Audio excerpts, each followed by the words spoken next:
नमस्कार, Balaghat news bulletin में आप सभी दर्शकों का बहुत बहुत स्वागत है। मैं हूं यमलेश वंजारी। खबरों की शुरुआत करने से पहले आइए नजर डालते हैं सुर्खियों पर। निकाय चुनाव से पूर्व महापौर और अध्यक्ष के लिए 9 दिसंबर को भोपाल में संपादित होगी आरक्षण की कार्यवाही। आरक्षण होते ही तेज होगी निकाय चुनाव की सरगर्मियां। छत्तीसगढ़ जनता कांग्रेस के प्रदेश अध्यक्ष अमित जोगी सोमवार को पहुंचेंगे बालाघाट। कांग्रेसी नेता रहीम खान और इष्ट मित्रों के द्वारा किया जाएगा आत्मीय स्वागत। सूरज चांद रहेगा, तेरा नाम रहेगा। जब तक सूरज चांद रहेगा, तेरा नाम रहेगा। भारतीय संविधान अमर रहे, भारतीय संविधान अमर रहे।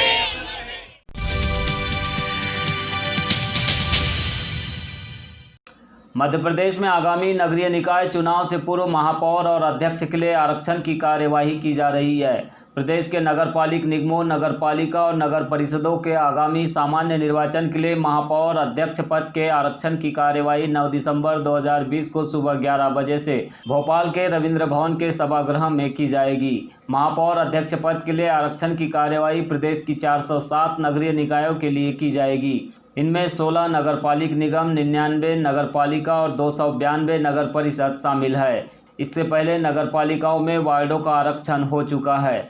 बालाघाट नगरपालिका के 33 वार्डों के आरक्षण में अनुसूचित जाति के लिए वार्ड क्रमांक 13, 14 और 29 शामिल है, तो वही अनुसूचित जनजाति के लिए वार्ड क्रमांक 11 और 23 आरक्षित वार्ड है। ओबीसी वर्ग के लिए 8 वार्ड आरक्षित है, जबकि अनारक्षित श्रेणी के लिए 20 वार्डों का आरक्षण हुआ है। महिलाओं के लिए 17 वार्ड सुरक्षित है, जबकि अनारक्षित श्रेणी में 16 वार्ड शामिल है। अध्यक्ष और महापौर के आरक्षण के बाद प्रदेश में भी निकाय चुनाव का बिगुल बज जाएगा। इसे लेकर कई वार्डों में अभी से तैयारियां प्रारंभ हो गई है। हालांकि निर्वाचन की तारीखों के बाद ही चुनाव की सरगर्मियां तेज हो पाएगी।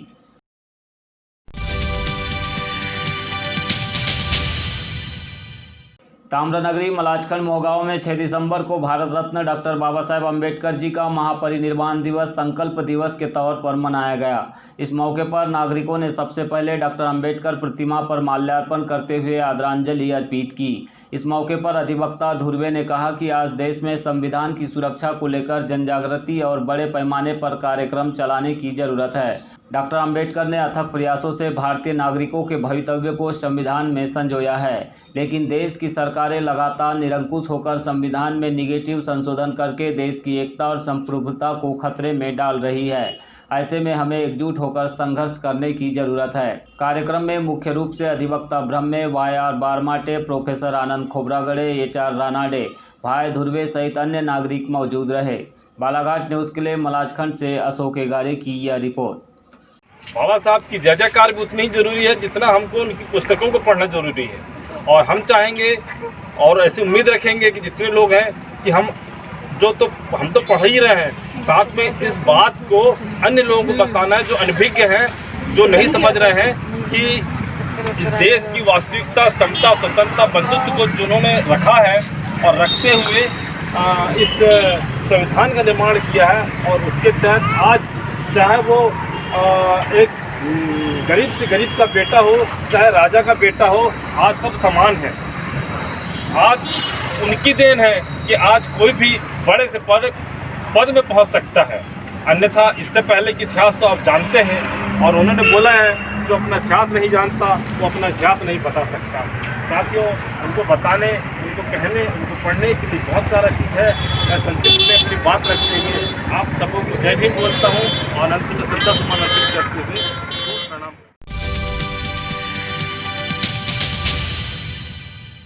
छत्तीसगढ़ जनता कांग्रेस के अध्यक्ष अमित जोगी का सोमवार को बालाघाट आगमन होगा। इस दौरान उनके परिवार से पारिवारिक ताल्लुक रखने वाले कांग्रेसी नेता रहीम खान और उनके इष्ट मित्रों के द्वारा काली पुतली चौक में उनका अभिनंदन किया जाएगा। इसके बाद वे सर्किट हाउस में पत्रकारों से चर्चा करेंगे और तत्पश्चात वरिष्ठ कांग्रेसी नेता रहीम खान के आवास पर आयोजित कार्यक्रम में शरीक होंगे। इस संबंध में रहीम खान ने बालाघाट न्यूज़ से उनके आगमन पर विस्तृत चर्चा की है। और वर्तमान में छत्तीसगढ़ जनता कांग्रेस के प्रदेश अध्यक्ष हैं, और हमारे से पारिवारिक संबंध होने के कारण कई बार उनसे बालाघाट आगमन की चर्चा हुई। तो अभी पहली बार प्रथम नगर आगमन उनका होने जा रहा है।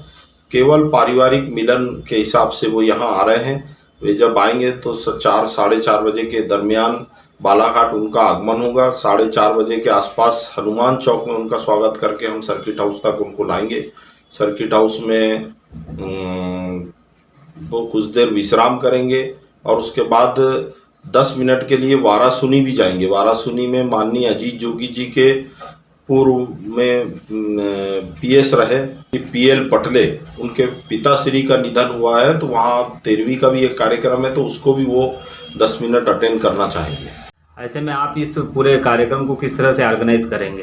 खासकर बालाघाट वासियों के लिए जग जाहिर है कि माननीय अजीत जोगी जी परिवार से मेरे व्यक्तिगत भारी संबंध है। यानी जोगी जी परिवार का सदस्य टाइप का ही मैं हूँ। ये बात अलग है कि उनके कांग्रेस में अलग जाने के बाद भी हमने बालाघाट में कोई किसी तरह की कोई कांग्रेस उनकी पार्टी का गठन नहीं किया, और ये ऐसी कोई बात नहीं है। हम कांग्रेस की ही सेवा कर रहे हैं और करते रहेंगे।